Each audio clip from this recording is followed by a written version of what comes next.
Christos Anesti. Hi guys and welcome back. So today we're going to be making Tsoureki, which is a Greek sweetbread. Now for this recipe, you can either do it in the Thermomix like I am, or you can do it in a bowl and just use a mixer. So let's get started. In a small bowl, you are going to place 100 grams of lukewarm water or of milk, 80 grams of fresh yeast, 1 teaspoon of honey, or you guys can use sugar. I recommend you guys use honey because it's healthier, and 3 teaspoons of flour. Then you're going to mix it either with a fork or in your Thermomix until it dissolves, and you're going to leave the bowl aside for 10 minutes or until it starts bubbling, which I just left it aside while I carried on with the rest of the ingredients. So once you finish that, you're going to place in your Thermomix or in your bowl honey, vanilla. So honey was 80 grams. So honey was 100 grams, and I used 2 little satchels of vanilla, which were about a teaspoon each.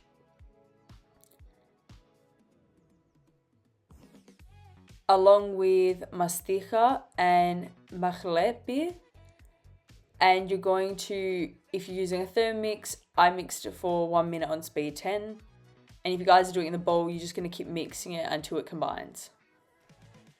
Then I added to the Thermomix the 100 grams of honey and 2 teaspoons of vanilla, which the brand that I bought it from, they came in little satchels, so I used 2 of them. Then I put in 5 pieces of mastiha and 1 teaspoon of ground mehlepi. So that is the traditional flavor of the Tsoureki that comes from that. Now, as usual, I will put in the description below the ingredients and the method so you guys can follow that as well. Then you're going to mix this for 1 minute on speed 10, so until the ingredients are combined. Then you're going to add all the remaining ingredients except for flour, and you're going to cook this for 3 minutes on 37 degrees on speed 6. So that includes butter, which we're going to add 150 grams of butter, which should be left out so it's soft. Then we're going to add in 4 eggs. And then we're going to close the lid and mix it for 3 minutes on 37 degrees Celsius on speed 6. Now, if you guys are doing this by hand, I would recommend you got 2 methods. You can either 1, just mix it until it's combined, or 2, put it on the stove and heat it up on medium heat and make sure everything's combined. Once that is done, you're going to add the yeast mixture, which was the first mixture that we made, to the batter as well as the flour, and you're going to mix this for 5 seconds on speed 6 or just by hand till it's combined. Then you're going to close the lid again and you're going to knead it for 2 to 3 minutes until the dough is firm in the Thermomix or by hand.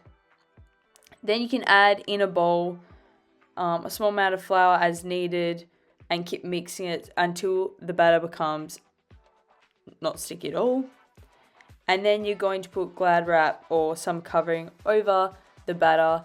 Now, because I couldn't cook that day, I actually put it in the fridge and I left it overnight. And then I left it once I woke up for 2 hours outside the fridge, and then I continued with the batter. But if you guys are doing it straight away, you guys can just let it rise from between 2 to 3 hours, depending on what yeast you're using, and you will know that it will be ready once it doubles in size. And then we will start shaping our batter. So what I did is I put all the batter on the scale and then I divided it by 4 because I wanted to make 4 Tsoureki, around about a medium size. And then I knew how much each piece should weigh. So then I measured each individual one out. A tip to you guys, and something I've learned that I'm going to do next time I make this, is because I'm making 4 Tsoureki, each piece out of the 4 will be split into 3, because those are the 3 pieces that you will end up plating. I didn't think to actually weigh those out, to divide it again and make sure that each of those pieces would be the exact same in weight, because that just adds to accuracy to make sure that your Tsoureki will turn out even better, so you don't have some pieces that you're braiding smaller than the other. Now obviously you guys don't need to weigh it out and make sure they're all the same. I just did this because I thought I wanted them to turn out perfect, and I thought if I'm putting in all this effort, I might as well get them to look pretty much perfect. So once I finished weighting everything, I put in the first tsoureki I'm going to make, and I added some olive oil to make it nice and smooth and easier to knead. And then I kneaded it, I split it into 3, and then I platted it, and I lined the tray with olive oil to make sure my batter doesn't stick to it when cooking. So how do you know the batter's ready to start rolling it out into pieces and then plat it? You'll be able to feel the consistency of the dough. It will start coming together a lot, it'll be nice and smooth, and it won't be sticking to you at all, nor will it be tearing apart. So I recommend kneading it for about 5 to 10 minutes each piece.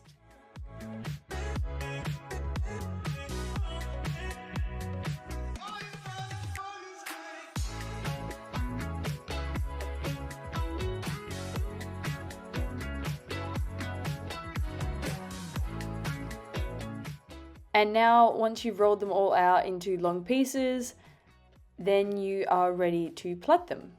So what you're going to do is you're going to put the 3 long strips that you guys have just made, you're going to tuck it at the top just so it sticks together, and you're going to get the left one, the far left, and put that underneath and start plaiting it as shown. And then you're going to put it in your tray and do the next one as well. So you're just pulling the side ones under. So you start for the left, then you do the right one, and you keep going. And then what I just did is, to make it look nice, I just tucked in the bottoms. Also so it doesn't open up once it rises and once you cook it. So now you're going to let this batter rise for 2 hours and 10 minutes. That's how long I left it for, or until the batter doubles in size. Then I made a wash, which is 1 egg and water, and I just coated all of the batter with that, and that's what's going to give it the nice golden color once it cooks, and a nice glaze shiny finishing on it. And then you are going to cook your tsoureki on 180 degrees Celsius for 30 minutes or until golden brown.